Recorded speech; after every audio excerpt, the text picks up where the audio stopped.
شما دوربین رو قطع کنید، ما با هم صحبت کنیم، همه واقعیت‌ها رو بگم. شما فکر میکنید که بستر جامعه برای شنیدن همه واقعیت‌ها آماده است؟ شما نمیخواید من اینجا فیک باشم، که میخوام من واقعی باشم دیگه. من برای اینکه واقعی باشم، با توجه به اینکه معتقدم بستر جامعه آماده شنیدن همه واقعیت‌ها نیست، نمیتونم جلو دوربین همه واقعیت‌ها رو به شما بگم. این واقعیتیه که دارم شما میگم.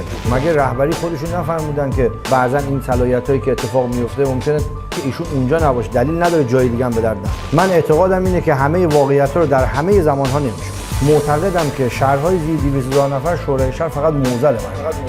علنی شدن جلسات شورای شهر، شفافیت تصمیمات شورای شهر جلو دید مردم برنامه سال 96 من بود. همین فردا یه نظریه تو ذهنم هست، میتونم تو جامعه بزنم، به هر قیمتی رأیم بگیرم. ولی واقعا من میزنم؟